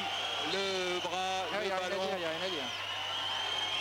Il n'y a rien à dire. Je sais que les supporters de Dijon ne sont pas très contents, mais là, il n'y a vraiment rien à dire. Regardez, il emmène le bras carrément du pauvre Jean-Gaël, qui n'est pas un spécialiste du lancer franc, mais qui réussit celui-là, bravo. Et qui est content de vous faire mentir. Non, mais je suis content, parce qu'en plus, quand on dit qu'il réussit, en général, ils vont rater. Donc là, vous voyez. Eh ben, ah oui, non, 1 sur 2. Le rebond est Villeurbanais. Sur un lancer franc, là, c'est vraiment des choses à ne pas faire. Ouais, non, Dijon est hors du tout, là, aujourd'hui. Totalement chloroformé. Non. À qui le rebond? À qui la claquette? À Jean-Gaël. Et ben voilà. Il y avait la première lame, Laranaga, qui a échappé le rebond. Et la deuxième, Jean-Gaël Perstovo, qui l'a concrétisé. Voilà. Et on va faire rentrer et Marlon Maxé et Salomon Samy. Du côté de Villeurbanne, c'est la grande entrée de Salomon Samy. Vous avez un truc à dire sur lui? Sur Salomon Samy, il faut savoir que c'est un joueur... C'est le numéro 7 de Villeurbanne. Exactement, un joueur très très spectaculaire. Si ça veut sourire pour lui, si certains espaces secrets, vous allez voir ce que vous allez voir. En attendant, pour l'instant, c'est Riddick qui rate tout et Dijon qui récupère quand même ce rebond. Laurent Bernard qui y va de sa petite pénétration. Et le ballon est perdu encore. Avec Blom qui va remonter la balle. Alors, peut-être pour Salomon Samy, justement. Pour l'instant, non. C'est Stéphane Lauvergne. Et Laurent Pluvy. Ah, c'est l'équipe 2 de Villeurbanne qui joue, là, il faut bien le dire. Ah oui, Pluvy qui ressort pour Blom, tranquille. Et le rebond, là, cette fois. Et Dijonnais avec ce ballon pour Larsson. Que malheureusement le Suédois n'a pas pu contenir dans les limites du terrain. 30 points d'écart, rendez-vous compte. 71 à 41. Et pour revenir sur 68 à 41, correction. Pour revenir sur Salomon Samy, il faut savoir, c'est assez cocasse, il a beaucoup plus joué en Euroleague. Il est rentré 7 fois en Euroleague. Il a été très en championnat de France, il a rentré que 6 fois, il a fait que 6 matchs. C'est donc son 7e, c'est superbe. C'est un joueur qui a commencé très tard le basket. Ah oui, plus de points, plus la faute. Et là, une montagne de muscles sur le parquet du Dijon. C'est bien joué, sa pénétration, fixation de 2 défenseurs. Dijon, Richard. Et ben voilà, donc Chris Singleton courageusement qui demande un nouveau temps mort pour arrêter la curée. Et donc on va rester nous du côté de Dijon, bien sûr, Jean-Philippe, pour savoir si Chris, qui fut d'ailleurs votre entraîneur, oui, au PSG, Richard, oui. Qui est un garçon qui garde bien son calme quand même apparemment là. Il pourrait être très énervé, faire des bons, faire des doubles coups arrière. Non, je suis persuadé qu'à l'intérieur ça doit bouillonner parce qu'il s'attendait à mieux. C'est lui l'homme de Dijon, hein. Il avait ramené Dijon des profondeurs de la Pro B ou de la Pro H, je sais plus, mais enfin il avait réussi un coup formidable avec Dijon. Exactement, c'était aussi l'homme de Saint-Quentin à l'époque, hein. Il avait permis à ce club d'accéder à la première division et de bien y figurer. Et Dijon, il a fait un énorme boulot. Là, ce soir il doit être très triste. Alors qu'est-ce qu'il dit Jean-Philippe? Eh bien Patrick, il dit tout simplement ne regardez pas le score, ne regardez pas l'écart, jouez, do the job, faites le boulot, a-t-il dit aux Américains, jouez, essayez de lever la tête et de faire ce que vous savez faire. Ouais. Bah, c'est vrai qu'il n'y a plus que ça à dire. Hein. Non, mais au-delà de ça, il faut préparer la suite. Hein. Il faut essayer de reprendre confiance pour préparer les matchs à venir. Ils ont des rendez-vous hyper importants. Et il faut absolument qu'ils ne se laissent pas abattre. Même si on peut le concevoir, ça devient très compliqué pour eux. Ouais, bonus donc pour Joachim Blom, alors que bien sûr Dijon a beaucoup à faire, puisque Dijon peut encore espérer bien sûr se qualifier pour les playoffs. Ouais, mais il faut savoir que le prochain match pour Dijon, c'est à Cholet. Après ils reçoivent Chalon-sur-Saône. Ils ont un calendrier qui n'est pas simple, alors que Morland échoue et que Marlon Maxey nous fait un petit spécial dans la raquette. Ouais, faute de Marlon Maxey. C'est le Rodman du championnat, lui. Avec les tatouages. Regardez, hop. Et puis cette envie de ballon surtout. Hein, c'est extraordinaire. Parce qu'on parle souvent des Américains qui viennent chercher leur cachet. Ce ne sont pas seulement des mercenaires, ce sont aussi de formidables joueurs et qui savent également mouiller le maillot. La preuve avec à ce niveau-là, je n'en connais pas des Américains qui ne cherchent que le cachet. Donc, certes, ça fait partie de leur job, comme beaucoup, mais ils savent très bien que leurs performances du moment leur serviront pour éventuellement se monnayer par la suite. Ils savent très bien que les matchs télévisés sont un superbe miroir pour se vendre. Donc, je voudrais en profiter, puisque vous parlez de ça, Richard, pour saluer l'équipe de Limoges, les joueurs de Limoges qui ont fait leur job, plus que leur job parce qu'ils ont fait de grandes concessions financières et qui non seulement donc gagnent moins d'argent mais gagnent plus de matchs. Ce qui est quand même extraordinaire, cette équipe de Limoges qui continue de se battre. Bravo. Laurent Bernard avec un petit marché, c'est son deuxième. Alors, je voulais paraphraser la phrase de Chris King, qui disait qu'il fallait faire le job, et c'est vrai que dans ces moments-là, Limoges, en tout cas les joueurs limougeons ont eu la niaque pour le faire, et ça on doit les féliciter. Et un garçon comme Bonato qu'on présentait comme un garçon peut-être un peu individuel de temps en temps a montré une grande et autre belle dimension à cette occasion. Il a pris vraiment, il s'est révélé à lui-même, je suis persuadé dans la difficulté, on a vu vraiment, il a vu aussi ce qu'il avait dans le cœur, ce qu'il avait dans le corps. Et du coup il a peut-être en même temps sur le plan du jeu aussi refait son retard et gagné sa place pour les Jeux Olympiques. Ça sera une autre histoire. En attendant, regardons comment les Dijonnais vont tenter de sortir de ce match avec le jeune Morland, Passelis Morland, qui mène le jeu. Vous noterez que Jackson n'est plus là. Larsson maintenant, le Suédois, avec toujours Morland. Larsson n'a absolument pas pu s'exprimer, n'a absolument pas pu poser ses pieds pour artiller à mi-distance, à longue distance. Voilà Bernard qui a 3 secondes. Il n'y a pas eu beaucoup d'écran aussi du côté des Dijonnais pour permettre des tirs faciles. Il n'y en a pas eu énormément. Beaucoup trop d'activité. Ils jouent en sur-régime totalement. Ils n'ont pas le temps d'installer leur jeu.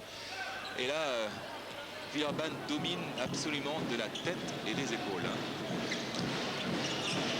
Salomon Samy, le voilà. Avec Blom, Maxey est à l'intérieur, mais la relation a tenté d'être coupée par Kanté. Je dis tenté parce que le pauvre Kanté... Trop de puissance de la part de Maxey, qu'il a écarté d'un petit revers de bras. D'un petit coup d'abdominaux. Ça y est, il est détendu Maxey, il sourit, regardez ça, hop, là, il est derrière, c'est terminé. Là. Voilà, Greg l'a remis en forme. Larsson, qui ressort pour Morland. C'est bien ce qu'il fait le petit Morland là. À moins de 5 minutes maintenant de la fin du calvaire de Dijon. Et 73-44 avec Laurent Pluvy aux manettes. Blom qui change tout. Ah oui, superbe passe décisive de Blom pour Maxey. Tout réussi au Villeurbanais. Quelle passe. Quel match de Blom. Attendez, excusez-moi du peu là. Certes, il n'a marqué que 8 points, mais il a eu une séquence dont vous vous souvenez extraordinaire. Et maintenant, de Blom, non content de marquer des paniers, maintenant il fait des passes décisives, il prend des rebonds, il intercepte. Oh, il a voulu y aller, Riddick, il a voulu y aller. Superbe. Il s'est peut-être blessé, Riddick, sur le coup là. Oui, il grimace. Oh là là. Il boite bas maintenant. Il prend un caramel de Maxey pour commencer. Il fallait du courage pour se relancer derrière. Quand on prend un caramel comme ça sur la première tentative.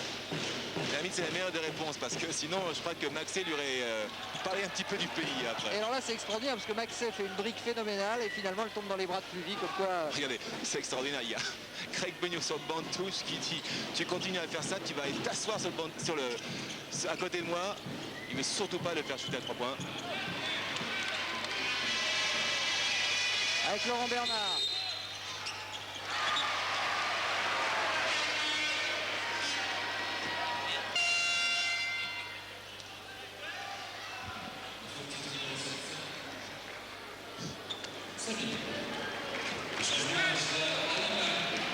Entrée de Laure et de Nkembe pour la JDA Dijon. Ouais. Avec un écart de 29 points au compteur. 75 à 46. Ah, ils nous ont gâtés, Greg Beugnot et Villeurbanne aujourd'hui. Hein. Ouais, c'était super. Ils nous ont gâtés. Et Laurent Bernard au lancer franc.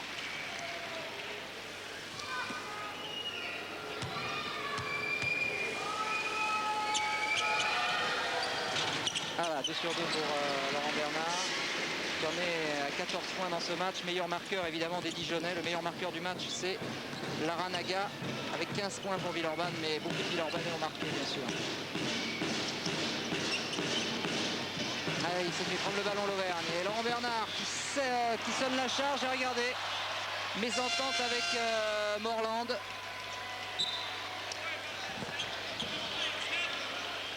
Oh là là. Alors c'était Aligna bien sûr qui était rentré, non pas Nkembe côté Dijon.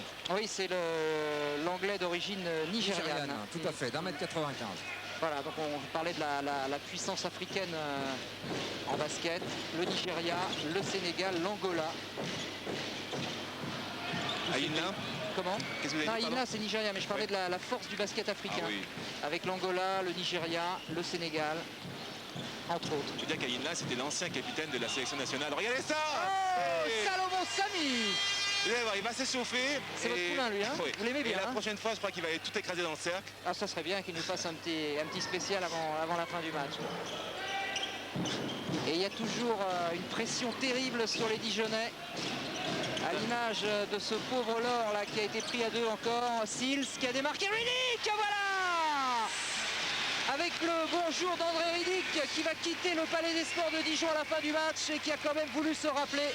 Et il fait le job maintenant, il fait le spectacle. Ah bah là c'est plus que le job, hein. Il nous a fait le show là.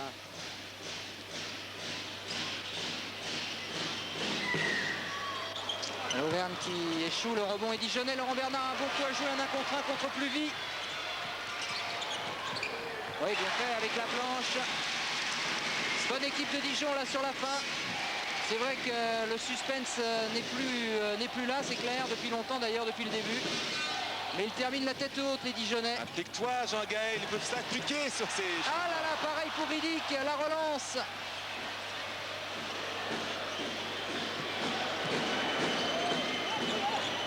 Oh là là, ça y est, tout réussi, les rebonds longs. L'équipe de Dijon est totalement assommée, elle n'y est plus. Cela dit, le Real... Oh là, regardez ça! Aïe, aïe, aïe. Il a voulu faire le spectacle. Le spectacle pour Salomon Samy. C'est vrai que le Real Madrid était à peu près dans l'état des Dijonnais cette semaine. Avec une faute et le panier va être accordé à Willem Laure. Et il y aura un lancer supplémentaire pour Laure.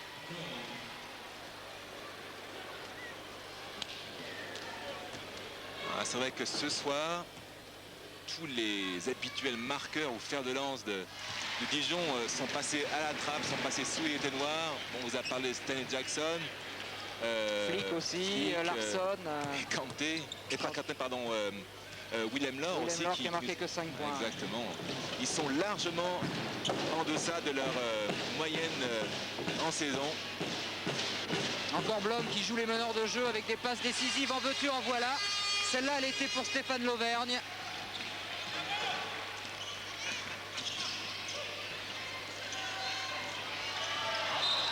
Et encore une bonne défense justement de l'Auvergne sur Laurent Bernard. À 35 secondes de la fin du match.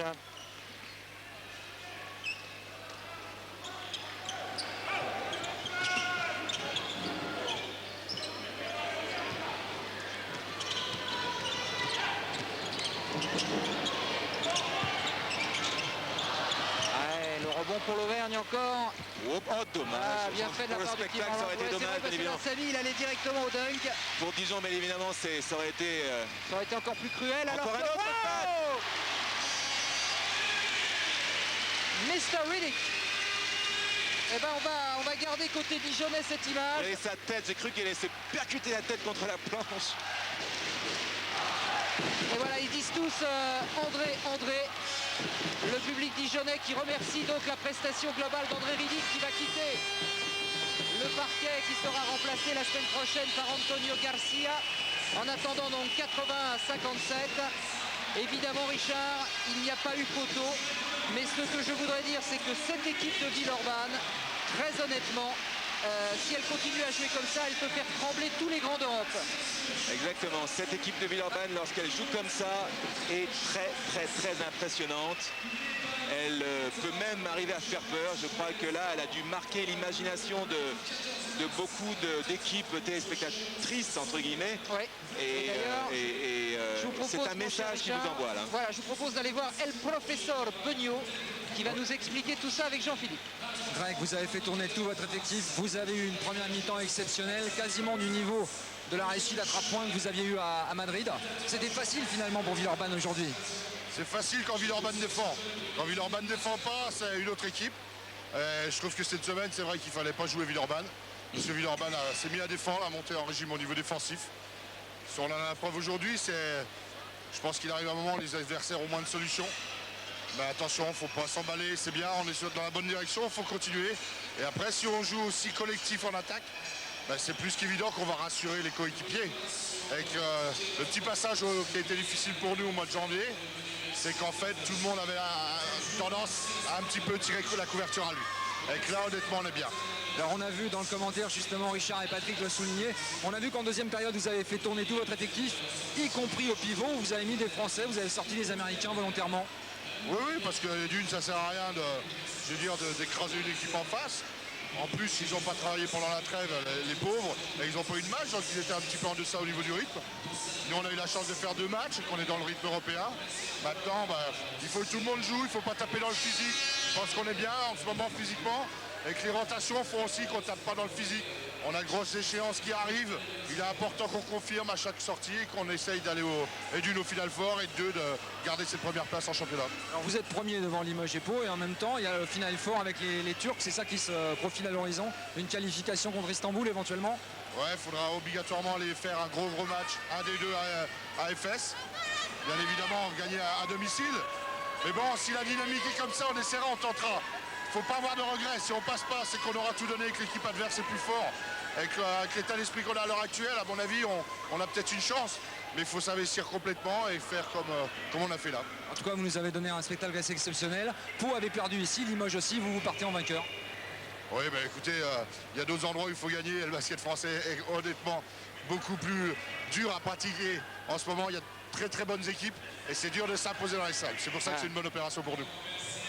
Voilà, Greg Beugnot qui n'oublie pas qu'ils se sont inclinés à Antibes notamment et que ce basket, ce championnat de France est tellement ouvert que tout est possible.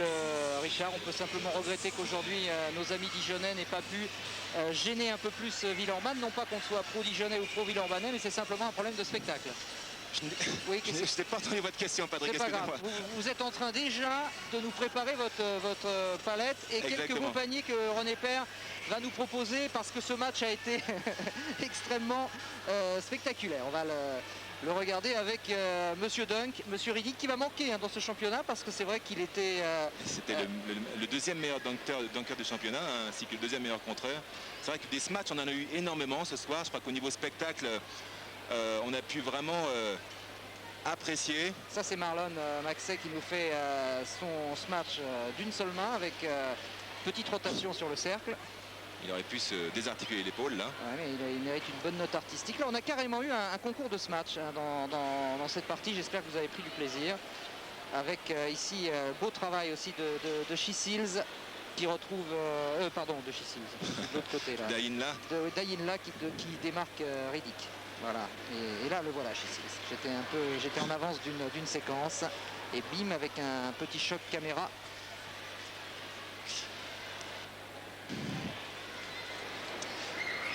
Voilà, superbe ralenti, superbes images. Et c'est vrai qu'une succession de ce match presque stratosphérique, là on aurait pu encore apprécier la détente et toute la détermination de Salomon Sami. Vous avez vu comme jusqu'au bout il a accompagné son ballon des yeux. Et puis ce Blom, alors ce Suédois qui joue meneur de jeu, qui joue passeur et qui est normalement qui est plutôt intérieur-extérieur mais limite quoi, 3-4 et qui là ce jeu s'amusait à faire des passes décisives. C'est vrai que tout réussissait, tout a réussi en tout cas aujourd'hui à la Green Team de Villeurbanne, même si on ne se lasse pas du talent d'André Ridic qui va donc participer désormais au championnat du Venezuela.